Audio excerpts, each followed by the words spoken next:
Welcome to today's deep dive. We're going to be looking at Virginia Woolf's To the Lighthouse, and we've got like a really interesting mix of sources to help us kind of break this down. We've got an academic paper, some blog posts, and even a website that simplifies the plot.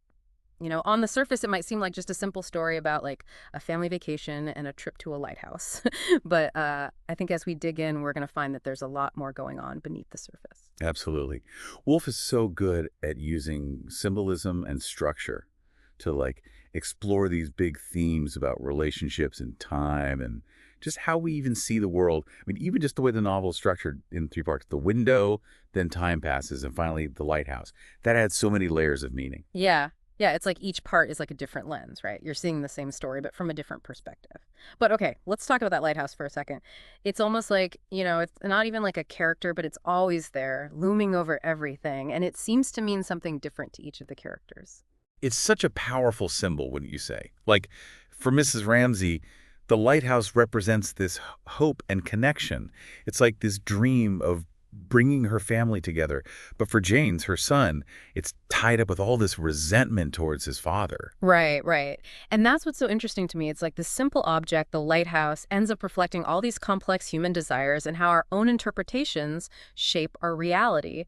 And then there's the house, which feels almost more like a character than just a setting. Oh, absolutely. Yeah. It practically breathes with the characters, doesn't it? Yeah. Reflecting their inner lives and that constant passage of time. Yeah. You could even say that it becomes a symbol of memory, how the past keeps influencing the present. I was reading one of the blog posts, and it really struck me how these seemingly ordinary moments in the book, like just even planning to go to the lighthouse, end up having this huge impact on everyone. That's such a good point. Woolf was amazing at finding significance in everyday life. It's like she's saying that even the smallest moments can shape who we become. The scholarly paper we have, it argues that Woolf presents these events as trivial, but then they create these longer impressions, revealing sometimes the depth of human relationships and sometimes actually the limitations of them. Yeah, it makes you wonder if those everyday moments are the ones that really define us in the end. Okay, we can't talk about To the Lighthouse without talking about the characters, Mr. and Mrs. Ramsey, for example. Such a study in contrasts. Like Woolf held up a mirror to those traditional gender roles of the early 20th century and just peeled back all the layers, exposed all the tensions. Right, you have Mrs. Ramsey, who on the surface is like the perfect mother figure, warm, nurturing, always trying to keep everyone happy and protect her children from the harsh realities of the world. But she's also aware of her own power, right? There's that quote where she's talking about how men negotiate treaties, rule India, control finance, and she says that's why they need protection. It's really striking. Yeah, it definitely makes you rethink her role in the family. And then there's Mr. Ramsey, who's so demanding and insecure. He's always looking for reassurance and obsessed with his intellectual legacy. He's definitely a product of that traditional masculine worldview. The way he's described as lean as a knife is so perfect, too. It really captures that kind of sharp, brittle personality. It makes you wonder what insecurities he's hiding. It feels like he's constantly seeking validation, especially from Mrs. Ramsey. But we can't forget Lily Briscoe. She's the artist, right? Struggling to find her own voice in this world that often dismisses women's perspectives. Lily is so interesting. Unlike Mrs. Ramsey, she's unmarried, independent, and she's always questioning those societal norms. It's almost like she represents a different path for women in that time period, one that wasn't always accepted. Her fear of being judged for her work, especially her painting of Mrs. Ramsey, becomes this act of defiance. It's like she's refusing to just accept this superficial view of Mrs. Ramsey and instead trying to understand her complexity. And of course she has to deal with Charles Tansley and that awful line of his, women can't write, women can't paint. It just highlights how many obstacles she faces as a woman trying to express herself artistically. That line is just like a punch in the gut. It shows just how ingrained that misogyny was at the time. But it also makes Lily's determination even more inspiring. One of the articles we read compares her struggles as an artist to Woolf's own struggles as a woman writer. Right. It makes you wonder how much of Lily's story is drawn from Wolf's own experiences. And speaking of journeys, there's young James Ramsey who goes through this huge transformation when it comes to his feelings towards his father. He starts off with this intense anger toward his dad, Yeah. almost like an Oedipal hatred, wouldn't you say? And what's interesting is that one of the book summaries points out that James actually mirrors his father in a lot of ways, especially in that need for praise and validation, which adds another layer to the relationship. Yeah, it's like they're both stuck in this cycle of wanting approval but being unable to connect. And then that actual trip to the lighthouse becomes so much more than just a physical journey. It's like this metaphor for James's internal journey towards understanding his father and maybe even forgiving him. That physical act of finally reaching the lighthouse becomes this symbol of him confronting all those complicated feelings about his father and maybe even starting to accept him for who he is. And then there's Charles Tansley, who's like the perfect example of how insecurity can manifest as misogyny. He comes from a working class background and doesn't quite fit in with the Ramseys and their guests, so he ends up lashing out at women to cover up his own self-doubt. He's just projecting his own feelings of inadequacy onto others. It's classic. Remember that quote where he blames women for making civilization impossible with their charm and silliness? It's pretty ironic, considering how disruptive he is himself. His character really gets you thinking about how unexamined privilege can really warp someone's perspective and lead to these harmful generalizations. It's a theme that unfortunately still resonates today. But let's shift gears for a moment and talk about Woolf's amazing use of stream of consciousness. It's one of the things that makes her writing so unique. Yeah. It's like she gives you direct access to the characters' minds. You experience their thoughts and feelings unfiltered. You're not just seeing what they're doing, you're in their heads. It makes the whole reading experience so immersive. Exactly. It's like you're tuning into all these different radio channels in their minds. You're constantly shifting perspectives and getting this intimate glimpse into their inner worlds. One of the scholarly articles actually argues that this technique creates a much more authentic representation of how our minds really work. It shows that our thoughts and emotions are constantly flowing and changing, rather than just being these neat and tidy packages. It's like you're at that dinner party in the novel and you can hear everyone's thoughts swirling around you. It adds so much depth and complexity to the story. But before we get to that scene, let's talk about time passes, the second part of the book where Woolf totally changes the perspective. It's so brilliant, right? The house becomes the main character, standing in for all the absent Ramseys and reflecting how time passes and the impact of the war, those relentless forces of nature. And the way she handles Mrs. Ramsey's death is so subtle but powerful. It's just mentioned in parentheses, almost like an afterthought, to emphasize this vastness of time and how fleeting our individual lives are. I was struck by how much emphasis is placed on the passage of time and how the world just keeps moving forward even as the characters deal with loss and change. It definitely connects to those big themes of loss and memory and how fragile human existence is. It's like she's reminding us that time keeps marching on no matter what happens to us individually. It's kind of a sobering thought, but there's also a strange beauty in it. It's like she's saying that life is this tapestry made of both joy and sorrow, and both are essential to the whole fabric of existence. Exactly. It's a reminder to embrace the fullness of life, all of it, the light and the shadows. And then we finally get to that long-awaited trip to the lighthouse, which is like this climax that holds different meanings for each character.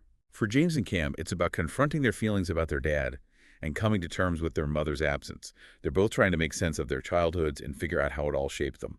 And for Mr. Ramsey, it's almost like a pilgrimage. He's seeking connection and meaning after all these years of loss.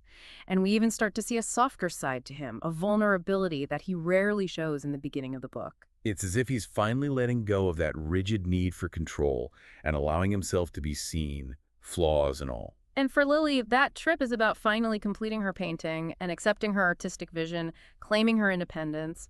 It's this powerful moment of self-realization. It's like she's finally found her voice, both as an artist and as a woman. And it's so fitting that she has this breakthrough at the same time the Ramseys reach the lighthouse.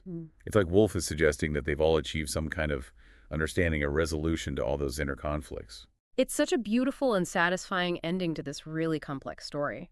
But you know what really surprised me? I was reading through the sources, and I discovered all these subtle literary allusions and connections to other works, like echoes of Anna Karenina woven into the Lighthouse. I had never noticed them before.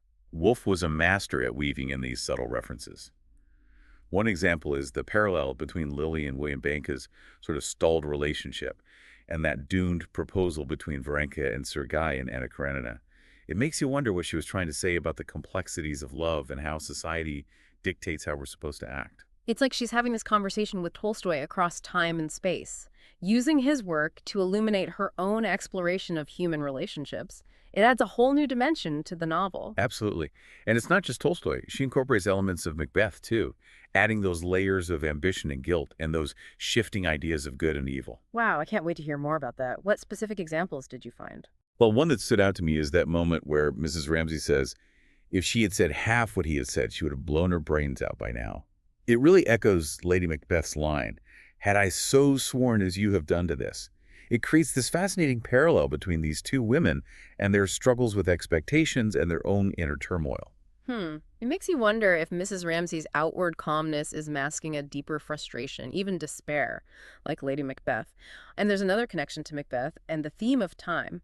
The phrase dreamt holily, dreamt wisely in the time passes section seems to echo Lady Macbeth's line, what thou wouldst highly, that wouldst thou holily, wouldst not play false. And also Lennox's statement, was not that nobly done. Aye, and wisely too. It's like Woolf subtly acknowledges Shakespeare's influence. Exactly. And believe it or not, she even draws inspiration from Joseph Conrad's Heart of Darkness, weaving in themes of colonialism and greed and how power corrupts. Wow, I never would have guessed that Heart of Darkness had anything to do with to the Lighthouse. Yeah. How does she even bring in those themes? We'll take the Mannings, for example.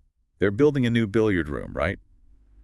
Seems pretty innocent. Yeah, just another detail about their comfortable life. But remember, ivory was a huge part of the Congo trade, and the Mannings just happen to live in Marlow, the very setting for a lot of Heart of Darkness.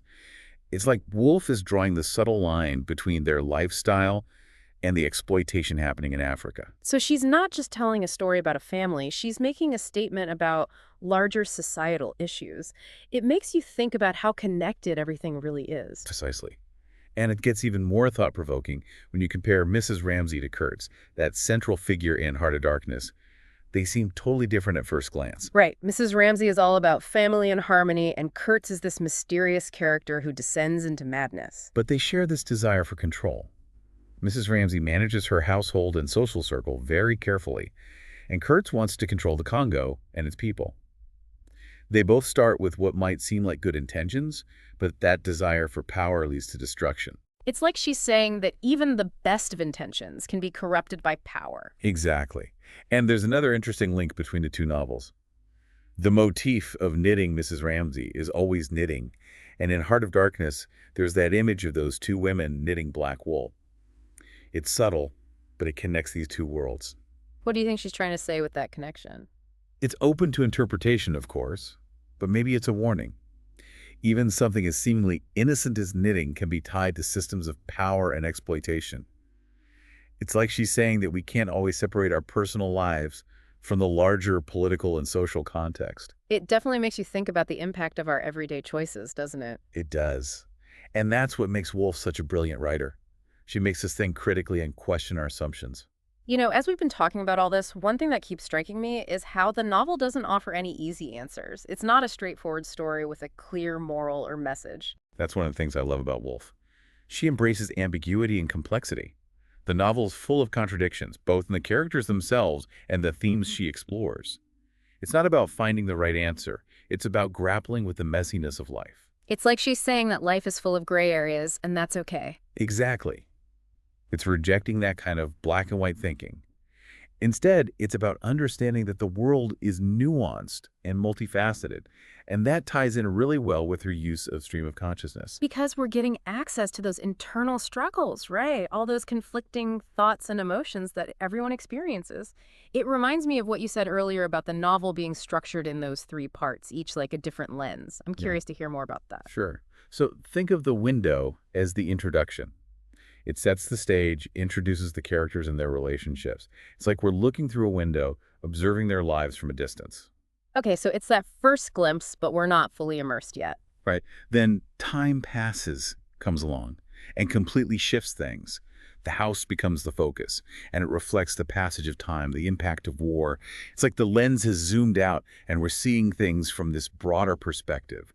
This section is all about loss, decay, the unstoppable nature of time. It's such a powerful and unsettling part of the book. It is. And then the lighthouse brings us back to the characters and that journey they've been waiting for.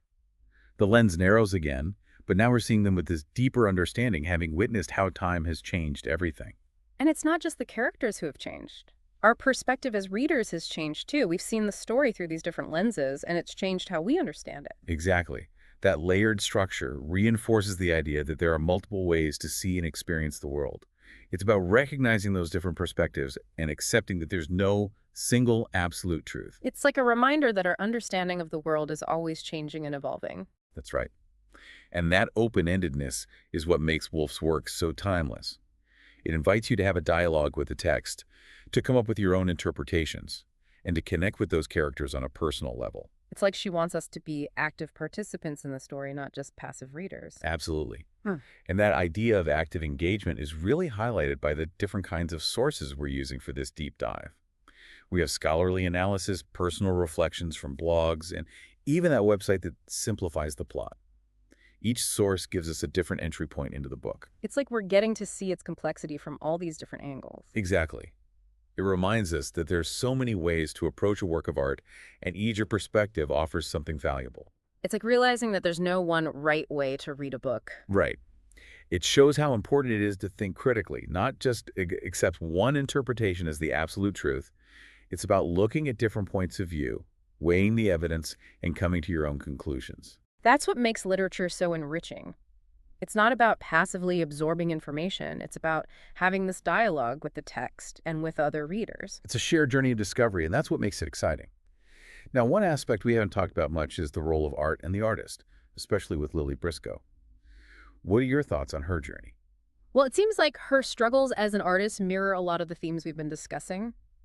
How we perceive things, the nature of truth, and how hard it is to express yourself authentically in a world that often tries to silence certain voices. That's a great point. Yeah. It brings up some really interesting questions about what art is even for. What do you think Woolf is trying to say about the purpose of art through Lily's story? I think she's saying that art is a way to make sense of the world, to work through those difficult emotions and experiences, and to find beauty and meaning even when things are chaotic and uncertain. That's beautifully put. And it's significant that Lily's main challenge is trying to capture Mrs. Ramsay in her painting. It's not just about creating a realistic portrait. It's about understanding this complex woman and honoring her memory in a way that feels true to Lily as an artist. And that struggle to capture the essence of a person, of a moment in time, it feels similar to Woolf's writing style. It's like she's painting a portrait of human consciousness with words, trying to capture those fleeting thoughts and emotions that make up our inner lives. Yeah, that's a fantastic connection. It's like both Lily and Woolf are trying to translate something intangible into a physical form, something that can be shared and experienced by others. And that's incredibly powerful. It's like art has this ability to go beyond time and space, connecting us to something bigger than ourselves. It reminds us that even though we're separated by physical distance, even by death, the connections we make through art, through shared experiences, can still endure. It's a message that feels especially important today when we're so often caught up in our own lives and staring at screens. Woolf reminds us about human connection, about empathy, and about seeking out those shared experiences that can help us feel less alone. And she does it without being preachy or moralizing. Mm. She invites us into the minds of her characters and lets us experience their joys and sorrows, their successes and failures, as if they were our own. It's a really powerful and transformative experience. It's like she's saying, here's a look inside the human heart. What do you see? And in that open-ended question, we find the true power of her writing. It's a call for empathy, for reflection, and for a deeper understanding of ourselves and the world. It's a reminder that even in the middle of chaos and uncertainty, there's still beauty and meaning to be found if we're willing to look for it. And sometimes the most profound things we learn come from those quiet moments of reflection, the times when we just allow ourselves to be present and connect with the world on a deeper level. I couldn't agree more. You know, one of the most striking things is how Woolf uses Heart of Darkness to critique colonialism and how it impacts even these seemingly sheltered corners of British society. Like with the Mannings, they're building that new billiard room. Right. Yeah, it just seems like another detail about their wealthy life. But remember, ivory was a huge commodity in the Congo. And the Mannings live in Marlow, which is where a big part of Heart of Darkness takes place. It's like she's drawing this connection between their luxurious life and the exploitation happening in Africa. So it's not just a story about a family then. She's making this subtle commentary on these bigger social issues. It really makes you think about how interconnected everything is. Exactly. And it gets even more interesting when you compare Mrs. Ramsay to Kurtz, the main character in Heart of Darkness. They seem totally different on the surface. Yeah, you have Mrs. Ramsay, who's all about family and creating harmony, and then you have Kurtz, who's this kind of mysterious figure who goes mad. But they have this shared desire for control. Mrs. Ramsay carefully manages her whole household and her social circle, while Kurtz wants to dominate the Congo and its people. They both might start with good intentions, but that desire for power ends up being destructive. It's like she's saying that even good people can be corrupted by power. Exactly. And there's another interesting link between those two books. The motif of knitting Mrs. Ramsay is always knitting. And in Heart of Darkness, you have that image of the two women knitting with black wool. It's this small detail, but it connects those two very different worlds.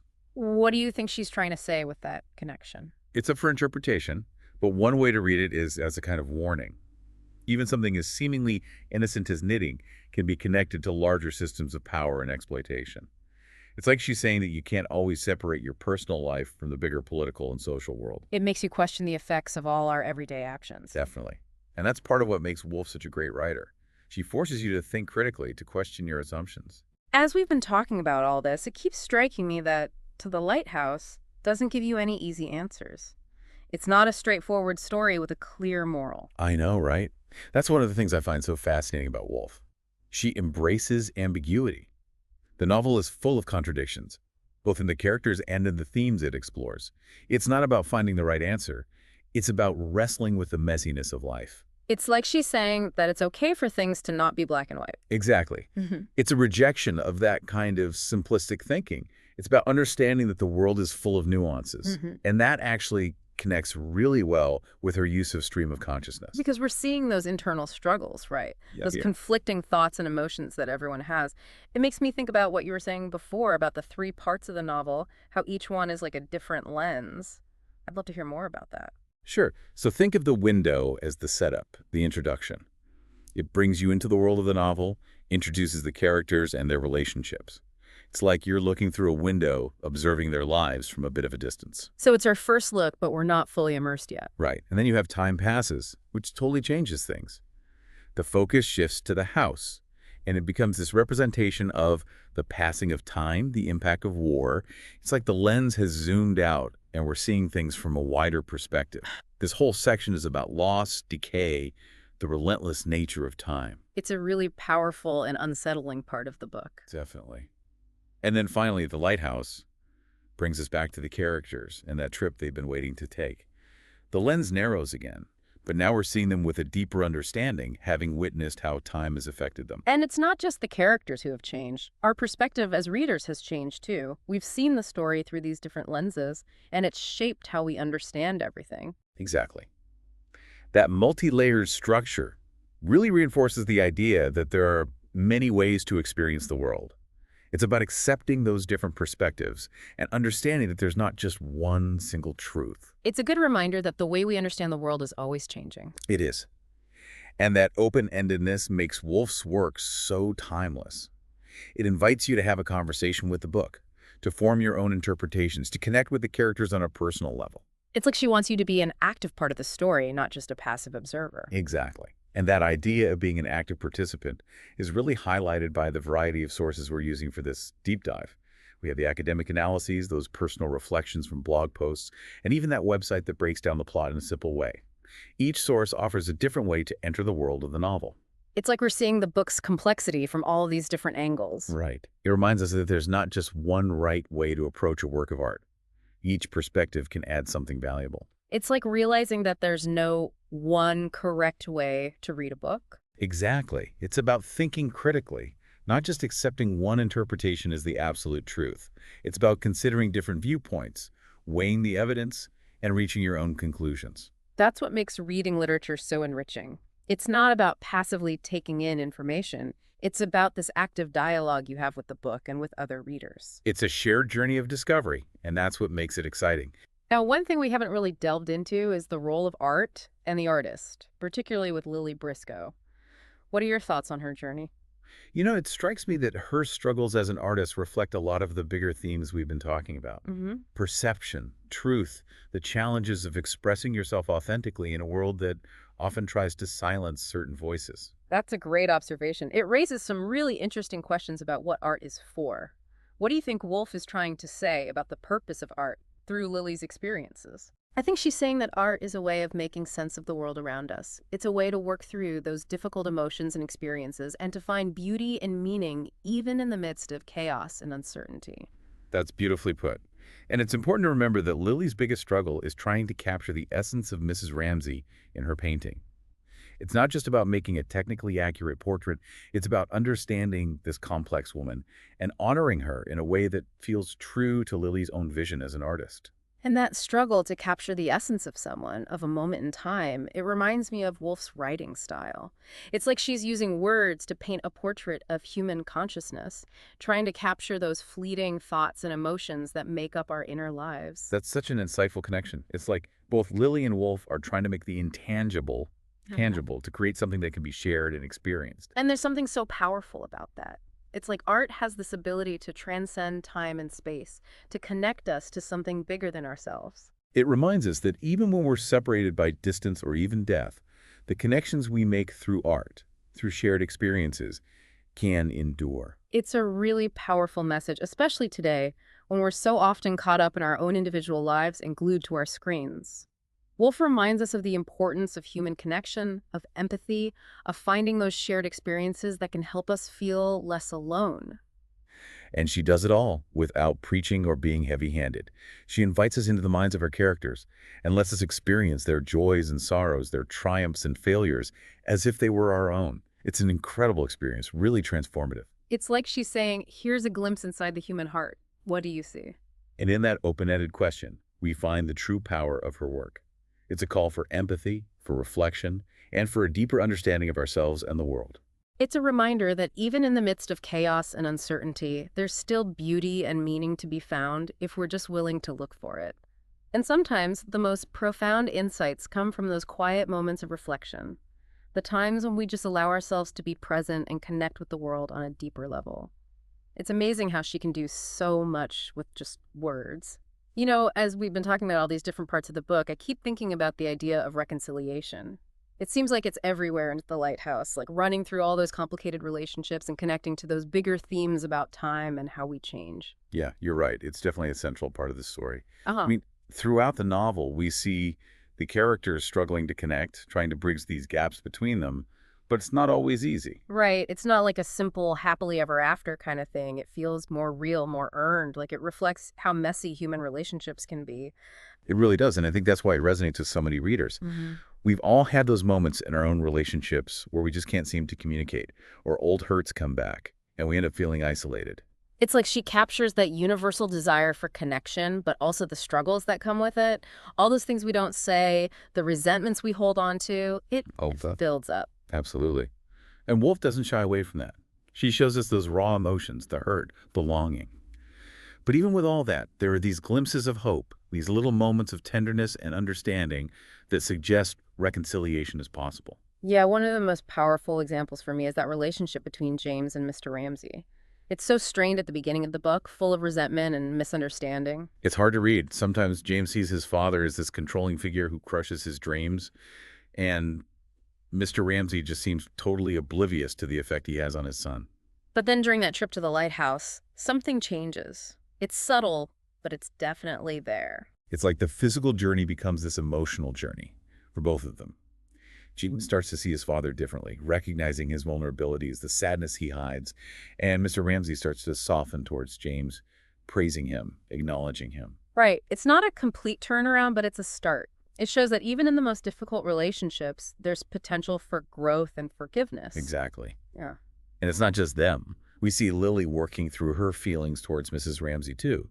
She admires her, but there's also resentment and this desire to understand this woman who had such a profound impact on her. And her painting becomes her way of processing those emotions, right? Even though Mrs. Ramsay is gone, she's still trying to make sense of their relationship through her art. I think that's a beautiful way to put it. It's like she's reconciling not just with Mrs. Ramsay's memory, but also with her own artistic vision. And it's so meaningful that she finishes that painting just as the Ramsays reach the lighthouse. It's like all those journeys, the physical one and the emotional ones, come together in this moment of resolution. It's a reminder that even though time and distance might separate us, those connections we form with others can still have power. And even when we experience loss, we can still find meaning in those relationships. It's a really powerful message about the enduring power of love and memory and art. And it makes me think about how To the Lighthouse itself offers that kind of solace to readers. I think you're right. It's a novel that speaks to those core human experiences, the complexities of our relationships, our capacity for both joy and sorrow. But it also gives us this sense of hope, this reminder that even in the darkest moments, there's always light to be found. And that message feels so important today with all the uncertainty and division we're facing to the lighthouse, reminds us to be empathetic, compassionate, and to remember how important human connection is. It encourages us to look for those moments of reconciliation in our own lives, to bridge those gaps, and to embrace the beauty and complexity of what it means to be human. And Woolf does this so masterfully through her use of symbolism, those incredibly well-developed characters, and her unique ability to capture how we think and feel. It's a novel that stays with you. Long after you finish it, it makes you think about your own life, your own relationships, and it encourages you to see the world with a little more understanding and compassion. That's the sign of truly great literature, isn't it? It doesn't just entertain, it challenges you, inspires you, and connects with you on a really deep level. Well, thank you so much for joining us on this deep dive into the Lighthouse. We hope you've enjoyed exploring this amazing novel with us, whether you're revisiting it or discovering it for the first time. And remember, the journey itself is just as important as reaching the destination. Sometimes the most profound insights come from those unexpected connections we make along the way. Until next time, keep exploring, keep asking questions, and keep diving deep into the world of ideas.